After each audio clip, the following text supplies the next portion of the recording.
Hello students, welcome to the online classes of Genius Public Inter College. In this video, we will discuss about the chapter 3 of Indian Economic Development, and the chapter is Features, Problems and Policies of Agriculture. Today we are going to discuss the topic importance of agriculture in the Indian economy, its features and its problem, and the further topics will be discussed in the upcoming videos. So starting with this, in the previous chapter we have discussed about the agriculture situation, that is how the agriculture situation was at the time of और at the time of the eve of independence. हमारी eve of independence के time पे agriculture की क्या situation थी ये हमने इसके पहले के चैप्टर्स में डिस्कस किया है. इस चैप्टर में हम एग्रीकल्चर के फीचर्स, प्रॉब्लम्स और उन प्रॉब्लम्स को सॉर्ट आउट करने के लिए क्या क्या पॉलिसीज़ गवर्नमेंट ने अपनाई हुई है उसको डिस्कस करेंगे. सबसे पहले हम ये देखते हैं कि आखिर हमारी इंडियन इकोनॉमी में एग्रीकल्चर की इतनी ज़्यादा इंपॉर्टेंस क्यों है. तो सबसे फर्स्ट इंपॉर्टेंट थिंग है कि हमारे यहाँ पे हमारी कंट्री की इकोनॉमी में जो highest contribution in the GDP stands for gross domestic product, यानी कि हमारे कंट्री में जो भी प्रोडक्शन होता है, जितने भी गुड्स एंड सर्विसेज का प्रोडक्शन होता है थ्रू आउट द ईयर, उसमें जो हाईएस्ट कंट्रीब्यूशन होता है वो किसका होगा, हमारी एग्रीकल्चर सेक्टर का. जो कि हमारा एग्रीकल्चर सेक्टर में हमारी सभी तरीके की प्राइमरी एक्टिविटीज़, जैसे कि आपका फार्मिंग हो गया, एनिमल हस्बेंड्री हो गया, या फिर और भी चीज़ें ये इंक्लूडेड हैं. तो हमारा जो ये एग्रीकल्चर सेक्टर है, ये इसके जो आउटकम्स निकलते हैं या फिर हम कह लें जो आउटपुट या जो प्रोडक्ट्स प्रोड्यूस करता है एग्रीकल्चर सेक्टर, वो हमारी जीडीपी में सबसे हाईएस्ट कंट्रीब्यूशन होता है. और ये contribution it range between 51 to 17.4% for different years. हर साल ये जो चेंजेस हैं वो होते रहते हैं. सबसे ज़्यादा जो डिक्लाइनिंग हुआ है ये 1950 के टाइम पे हमारे यहाँ पे एग्रीकल्चर का जो कंट्रीब्यूशन था दैट वाज मोर देन 51%. यानी हमारी पूरी की पूरी इकोनॉमी में जितनी भी चीज़ें, गुड्स एंड सर्विसेज प्रोड्यूस हो रही हैं, उसका 51% जो कंट्रीब्यूशन था या जो चीज़ें थी वो हमारी एग्रीकल्चर सेक्टर से प्रोड्यूस होती थी, और बाकी की रिमेनिंग जो थी वो हमारी सेकेंडरी सेक्टर से थी. बट जैसे जैसे टाइम बढ़ा, जैसे जैसे डेवलपमेंट आया, वैसे वैसे कंट्रीब्यूशन जो था हमारा एग्रीकल्चर का वो डिक्लाइनिंग में आया. बट फिर भी आज भी जो मेजॉरिटी होल्डर है वो एग्रीकल्चर ही है. 2016 एंड 17 तक इसका जो डिक्लाइनिंग परसेंटेज था वो 17.4% पे आ गया है. इवन दो जो हमारा ये जो सेक्टर है या फिर जो परसेंटेज है वो डिक्लाइन कर रहा है, फिर भी जो हमारी एग्रीकल्चर का जो भी आउटपुट निकल रहा है, it is basically the main contributed product. With a further development हमारे यहाँ पे सेकेंडरी एंड टर्शरी सेक्टर का डेवलपमेंट हो रहा है, जिससे कि अब वो भी हमारे यहाँ पे जीडीपी में कंट्रीब्यूट कर रहे हैं. The second one is supply of wage goods. Now first what is wage goods. Wage goods एक तरीके से कह सकते हैं they are the items which are like the necessities of life. ये वो आइटम्स होते हैं जो हमें हमारी लाइफ को स्पेंड करने के लिए या हमें सर्वाइवल के लिए ये इम्पॉर्टेंट होते हैं. They are the necessaries items of our survival. For example अगर हम इस एग्जाम्पल लेना चाहें, that is wheat, rice, bajra and many other products. तो ये सारे जो भी प्रोडक्ट्स हैं ये हमारे वेज गुड्स कहलाते हैं. And they are the wage goods because they are necessities. Survival के लिए ये बहुत ज़्यादा इम्पॉर्टेंट होते हैं. एग्रीकल्चर हमारे यहाँ पे एग्रीकल्चर जो है हमारा जो हमारा एग्रीकल्चर सेक्टर है वो wage goods it provides about 121 crore of people in India. हमारे यहाँ के जितने भी लोग हैं उन सभी को वेज गुड्स कहाँ से प्रोवाइड हो रहे हैं, एग्रीकल्चर से. The third topic is the source of employment. Now we all know that our society is divided in two sections, like a rural area and urban areas. So basically the major employing sector for rural areas are still agriculture. There are like if अगर हम बात करें तो कम से कम नहीं भी होगा तो 50% से भी ज़्यादा लोग रूरल एरिया के जो हैं उनकी एम्प्लॉयमेंट एग्रीकल्चर से ही है. वो किसी ना किसी तरीके से खेती से इन्वॉल्व होते ही होते हैं. और ये जो हमारा मेजॉरिटी परसेंटेज है, जो ये परसेंटेज है वो मेजॉरिटी में है, that is it exceeds 50% of the total population. हमारे टोटल पॉपुलेशन के 50% से भी ज़्यादा लोग जो हैं वो एग्रीकल्चर में किसी ना किसी तरीके से इन्वॉल्व हैं। और जब अगर किसी भी कंट्री की 50% मेजॉरिटी अगर एरिया, अगर जो 50% पॉपुलेशन है, अगर वो किसी एक एम्प्लॉयमेंट में या किसी एक सेक्टर में इन्वॉल्व होंगे, तो बेसिक सी चीज़ है कि वो हमारा सोर्स ऑफ एम्प्लॉयमेंट ही हो जाएगा। और यही एक रीज़न है कि हमारे यहाँ पे क्या है कि एम्प्लॉयमेंट के लिए लोग किस में ज़्यादा इन्वॉल्व है, एग्रीकल्चर में, क्योंकि पॉपुलेशन ज़्यादा है और उस पॉपुलेशन को बराबर करने, क्योंकि जितनी ज़्यादा पॉपुलेशन है ज़रूरी नहीं कि हमारे पास एम्प्लॉयमेंट उतनी ज़्यादा ही बढ़ती जाए। So that is the reason why that agriculture provides a major source for employment.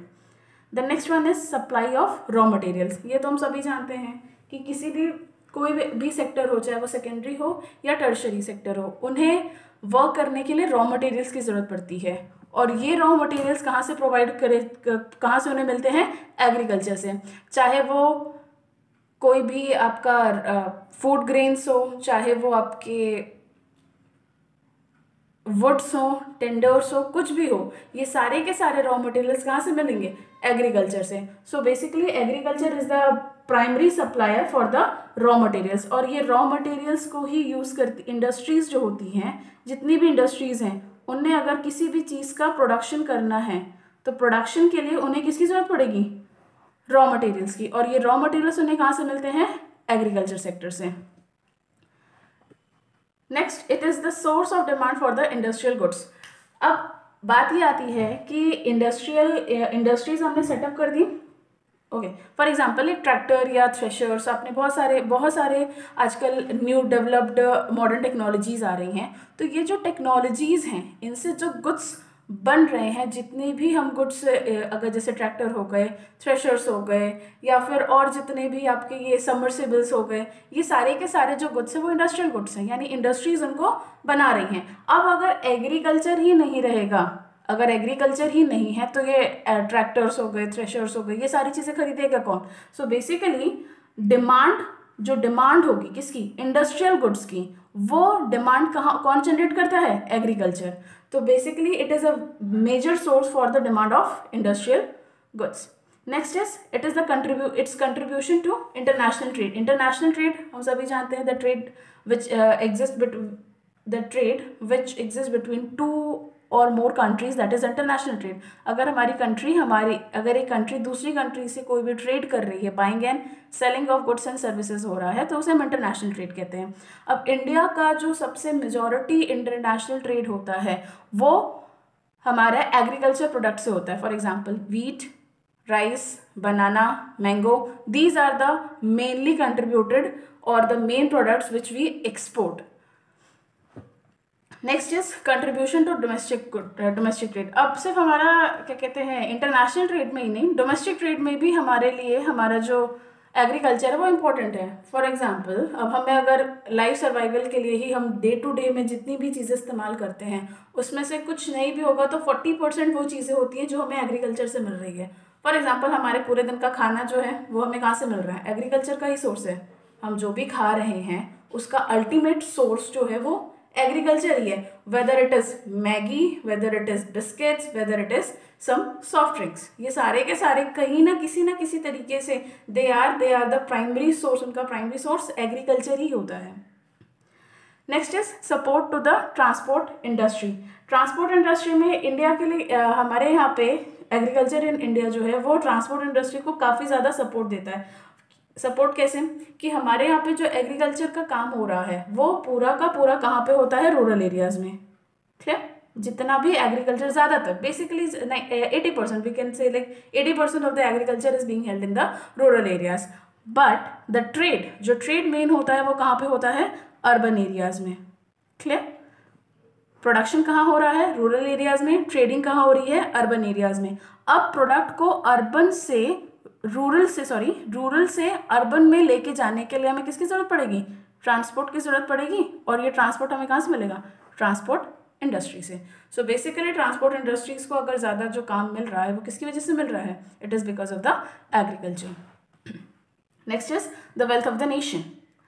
Agriculture को वेल्थ ऑफ द नेशन भी कहा जाता है। Wealth of the nation in sense कि यहाँ पे अब हमारे, जैसे मैंने फर्दर टॉपिक्स, इसके पहले टॉपिक्स में आपको बताया था कि एग्रीकल्चर जो है वो मेजॉरिटी एम्प्लॉयमेंट देता है, इसके साथ ही साथ ये सप्लाई ऑफ रॉ मटेरियल को भी कर रहा है, एंड नेसेसिटीज गुड्स जिसे हम वेज गुड्स कहते हैं, ये सारा कौन दे रहा है हमें? एग्रीकल्चर दे रहा है। तो जब एग्रीकल्चर हमें इतने सारे बेनिफिट्स दे रहा है, कैपिटल वर्थ दे रहा है, so basically it is termed as the what? Wealth of the nation. Next topic is what are the different features of Indian agriculture। अब यहाँ तक तो ठीक है, ये सारे इंपॉर्टेंस हो गए कि हमें इन काम की वजह से हमें एग्रीकल्चर की ज़रूरत पड़ती है, बट इन एक्चुअल में हमारे यहाँ पे इंडियन एग्रीकल्चर का फीचर क्या है, क्या उसकी फीचर्स हैं जो हमें पढ़ने हैं। The first and the foremost important thing is the low productivity. What is productivity? Productivity means output per hectare of land, यानी हर एक पर हेक्टेयर ऑफ लैंड में कितना आउटपुट प्रोड्यूस हो रहा है, that is termed as the productivity. कि India, हमारे यहाँ पे जो फील्ड्स जिनमें हम एग्रीकल्चर का काम कर रहे हैं या फिर जो भी वर्क हो रहा है, तो पर हेक्टेयर की लैंड पे हम कितना आउटपुट या कितना प्रोडक्शन कर रहे हैं, that is termed as the productivity. India का जो सबसे बड़ा ड्रॉबैक है for the agriculture sector, that is the low productivity. हमारे यहाँ पे जो प्रोडक्टिविटी है वो comparatively to other advanced countries it is basically very low. हमारे यहाँ पे डिमांड्स ज़्यादा है क्योंकि पॉपुलेशन ज़्यादा है, सिंपल सी चीज़ है, जब पॉपुलेशन ज़्यादा होगी तो डिमांड ज़्यादा होगी। और एक और चीज़ क्या है कि इंडस्ट्रियल सेक्टर की जो डिमांड है वो भी ये कंप्लीट कर एग्रीकल्चर। तो हमारे यहाँ पे प्रॉब्लम क्या आ रही है कि सबसे ज़्यादा एम्प्लॉयमेंट जो है वो लोग फील्ड्स में या एग्रीकल्चर में ज़्यादा एम्प्लॉयड हैं, बट प्रोडक्टिविटी नहीं आ रही है। इसका रीजंस क्या है कि हम फर्दर टॉपिक्स में क्लियरली पढ़ेंगे। Next feature is the disguised unemployment. Disguised unemployment का क्या मतलब होता है? It is a sort of disguised unemployment is a kind of like we can say it as a hidden unemployment too। hidden unemployment यानी कि इसमें क्या होगा कि लोग, हमें पता ही नहीं चलेगा वो एम्प्लॉयड है या अनएम्प्लॉयड है। they are gonna be like they have some work, they are doing the work but they aren't generating the output as much as they should। वो लोग क्या है, वर्क कर रहे हैं, काम कर रहे हैं, बट उस काम के अकॉर्डिंग उन्हें रिजल्ट या आउटपुट नहीं मिल रहा है। इसे हम डिस्गाइज्ड अनएम्प्लॉयमेंट कहते हैं। और ये अनएम्प्लॉयमेंट सबसे ज़्यादा हमारे यहाँ पे एग्रीकल्चर सेक्टर में पाए जाते हैं। कैसे? अब ये होता कैसे है? देखिए, किसी भी फैमिली की एक लैंड जो है वो फिक्स होती है, उससे ज़्यादा उनके पास ज़्यादा तो बहुत ही कम ही केसेस में होता है कि वो अपनी लैंड्स को या फील्ड्स को बढ़ा सकें। तो होता क्या है कि उस फैमिली में अगर 5 मेंबर्स हैं तो इन majority of the case in rural area वो 5 के 5 मेंबर्स उस फील्ड में वर्क करते हैं। जबकि ऐसा भी हो सकता है कि सिर्फ 2 पर्सन से वो उस फील्ड पे काम हो जाएगा। 5 पर्सन एम्प्लॉयड हैं बट उस अकॉर्डिंग प्रोडक्शन नहीं हो रहा है, उनका वो इनकम जनरेट नहीं कर पा रहे हैं। That is the disguised unemployment. कि लोग वहाँ पे काम तो कर रहे हैं बट दे आर्ट जनरेटिंग और they are getting the income as much as they are working. So this is the basic, और यही एक सबसे बड़ा रीजन है कि हमारी कंट्री बैकवर्ड और पॉवर्टी में है। Next is dependence on rainfall. हमारे यहाँ पे अभी भी कई ऐसे एरियाज हैं जहाँ पे एग्रीकल्चर के इरिगेशन के लिए, फॉर द इरिगेशन हम अभी भी रेनफॉल पर डिपेंडेंट है। We don't have the technologies, we don't have the artificial source of irrigation. और इरिगेशन जो है वो एक सबसे इम्पॉर्टेंट फील्ड पे प्रोडक्शन के लिए, किसी भी क्रॉप प्रोडक्शन के लिए इरिगेशन जो है वो बहुत इंपॉर्टेंट है, टाइमली होना चाहिए। बट लोगों के पास कोई मॉडर्न टेक्नोलॉजी नहीं है आर्टिफिशियल इरिगेशन के लिए। That is why they are dependent on rainfall, the natural rainfall. और रेनफॉल का तो हमें पता ही है, जब समय होता है तब होती नहीं है और जब नहीं होना होता है तो होने लगती है, जिसकी वजह से जो क्रॉप है उस पर बहुत बड़ा नुकसान आता है। Next is subsistence farming. What is subsistence? Word subsistence का मतलब होता है सर्वाइवल, या फिर ऐसी सब्सिस्टेंस फार्मिंग का मतलब है ये एक ऐसा फार्मिंग होता है, इंडिया का फार्मिंग जो है वो सबसिस्टेंस ओरिएंटेड है। दैट मीन्स कि हमारे यहाँ पे जो फार्मर्स काम करते हैं वो बेसिकली फार्मिंग का काम कर रहे हैं फॉर देयर सर्वाइवल। वो ज़्यादा प्रोडक्शन अपनी प्रॉफिट के लिए नहीं कर रहे हैं, क्योंकि उनके पास फील्ड्स एंड रिसोर्सेज इतने ज़्यादा हैं ही नहीं कि वो अपनी नीड के ऊपर बढ़ के उस आउटपुट से प्रॉफिट कमा सकें। They are basically just doing the work to earn the livelihood. बस वो लाइवलीहुड भी कितना कर रहे हैं कि बस उनका खुद का वो इतना, कुछ फार्मर्स तो ऐसे बस इतना ही प्रोडक्शन कर पाते हैं कि उन्हीं के फैमिली के खाने पीने का खर्चा चल पाता है। जबकि हमारे होना ये चाहिए कि फार्मिंग से इतना आउटपुट निकल आए कि उनका खुद का खर्चा भी हो जाए और साथ साथ इतना प्रोडक्शन रिमेनिंग हो कि वो उसे सेल करके प्रॉफिट कमा सकें। अगर ऐसा होता है तो ये हमारे कमर्शियल फार्मिंग होती है। अगर हमने फार्मिंग जो की है उससे जो प्रोडक्शन हुआ है, अगर उस प्रोडक्ट को हम मार्केट में सेल करके प्रॉफिट अर्न कर रहे हैं, that is the commercial farming. But it is not happening. हमारे यहाँ हो क्या रहा है कि जो भी हम प्रोडक्शन कर रहे हैं वो प्रोडक्शन हम अपने ही सर्वाइवल के लिए इस्तेमाल कर ले रहे हैं, अपने ही लाइवलीहुड के लिए इस्तेमाल कर ले, and that is termed as subsistence farming. Next is lack of modern inputs. जो सबसे बड़ा रीज़न है कि हमारे यहाँ पे क्या है, मॉडर्न इनपुट्स बहुत ही लैकिंग में है, यानी बहुत कम है। किसी भी तरीके के कोई भी modern tools and modern technologies. Reason क्या है इसका कि लोगों के पास ये lack of modern inputs and small holding, they are both like linked. तो मैं इसको एक ही में समराइज करके बता देती हूँ कि हमारे यहाँ पे देखिए स्मॉल होल्डिंग्स का क्या मतलब है कि जो खेत हैं, जो फील्ड्स हैं या लैंड है जिस पे हम एग्रीकल्चर का वर्क कर रहे हैं, वो बहुत छोटे हिस्से में हैं। छोटे हिस्से इन सेंस कि लोगों के पास बहुत ज़्यादा मात्रा में लैंड नहीं है फॉर द एग्रीकल्चर, और जो लोग डिपेंडेंट है उस लैंड पे वो ज़्यादा हैं। तो इससे क्या हो रहा है कि लोगों के पास जब बहुत ज़्यादा लैंड नहीं है तो वो बहुत ज़्यादा कैपिटल इन्वेस्ट नहीं करना चाहते हैं इन द फार्मिंग। अगर उनके पास लैंड ही मान लीजिए 3 हेक्टेयर की है तो वो 30 लाख या 40 लाख की टेक्नोलॉजी क्यों खरीदेंगे? वो तो उनके लिए बिल्कुल भी रीजनेबल ही नहीं है, right? So that is why there is a lack of modern inputs and small holding. They are basically the very basic feature of our Indian agriculture. Next is landlord and tenant conflict. What is landlord and tenant? Landlord, the owner of the land, and tenants, the workers or the farmers which works on their fields. So हमारे यहाँ पे क्या हो रहा है कि landlords जो होते हैं और उनके यहाँ पे काम करने वाले जो टेनेंट्स हैं, इनके बीच में कॉन्फ्लिक्ट चलता ही रहता है. कैसा कॉन्फ्लिक्ट? अब क्या होगा कि लैंडलॉर्ड्स को क्या चाहिए कि हमें ज़्यादा से ज़्यादा रेवेन्यू मिले, और टेनेंट्स को क्या होता है, वो ये कोशिश करते हैं कि टेनेंट्स को कम से कम हम पैसे या वेजेस दें जिससे कि हमारा ज़्यादा से ज़्यादा काम हो सके. अब प्रॉब्लम क्या है कि हमारे यहाँ पे हमारे रूरल एरियाज़ में, हमारे एग्रीकल्चर सेक्टर में डिपेंडेंस बहुत ज़्यादा है. तो काम करने वाले काफ़ी मिल जाएंगे बट काम करवाने वाले नहीं हैं. एम्प्लॉयज़ हैं बट एम्प्लॉयर्स नहीं हैं. सो इसमें क्या होता है कि landlords they are there on their own. वो जितने कम पे चाहें उतने कम पे लोगों को अपने यहाँ पे रखते हैं, उनसे काम करवाते हैं. Next is the backward technology.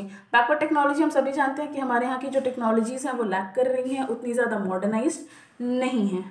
Next comes the next topic is problems of Indian agriculture. Well basically they are basically the same but still we will discuss it one by one.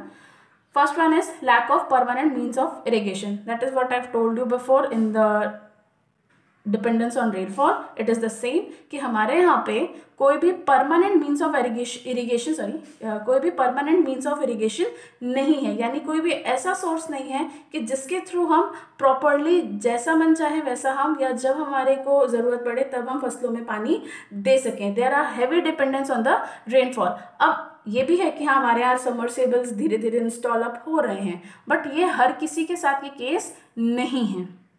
Next is deficiency of finance. Deficiency of finance that means कि हमारे यहाँ पे जो farmers हैं उनके पास finance की या capital की कमी है. The next topic is conventional outlook. Conventional outlook is the same as the what we taught in subsistence farming. That is कि हमारे यहाँ पे जो क्रॉप फोकस होता है वो सिक्योरिटी पे ज़्यादा होता है, ना कि प्रॉफिट अर्निंग पे. यानी कि जो हमारे यहाँ के फार्मर्स हैं वो किसी भी इंटरप्राइजेस से कनेक्ट होने में डरते हैं. They think that we are gonna like they are gonna be fraudulent और they are gonna be cheated up. Okay. Next is small and scattered holdings. Small and scattered holdings, that I told you before कि हमारे यहाँ पे जो farmers हैं उनके पास जो lands होती हैं उसकी ओनरशिप बहुत थोड़ी होती है. उनके पास बहुत थोड़ी लैंड का ही ओनरशिप होता है, जिसकी और कुछ में क्या होता है कि कुछ लोगों की जो लैंड है किसी की एक हेक्टेयर मान लीजिए ए प्लेस पे है और दूसरे प्लेस पे एक बी प्लेस पे बी दो हेक्टेयर दूसरा हेक्टेयर है. तो इसमें क्या है, जब उनकी फील्ड्स अलग अलग जगह पे हैं तो वो ज़्यादा डेवलपमेंट वर्क उसमें नहीं कर पाते हैं. Then exploitative agrarian relations. Agrarian relations का मतलब होता है it is the relationship between. Agrarian relationship refers to the relationship between landlords and tenants.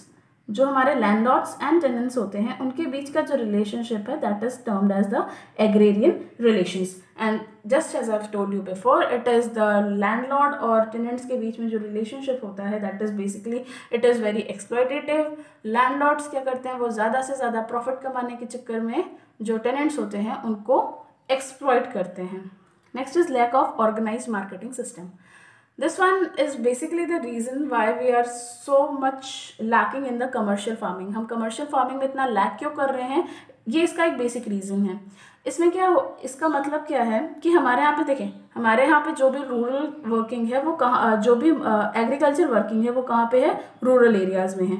और रूरल एरियाज़ की जो मार्केटिंग सिस्टम है it is in the like बिल्कुल भी ऑर्गेनाइज नहीं है. यहाँ पे कोई भी एक प्राइस नहीं डिसाइडेड होता है या किसी भी तरीके का कोई ऑर्गेनाइज सेक्टर नहीं है जहाँ पे बाइंग एंड सेलिंग हो. लोगों को जहाँ समझ में आता है, जो फार्मर्स को जैसा समझ में आता है वो उस तरीके से अपने क्रॉप्स की सेलिंग करते हैं and majority of the time they sell it at a loss. Okay, so that was on the topic. इसके बाद के टॉपिक में हमें कंक्लूड करेंगे. Please like and subscribe the channel. Thank you.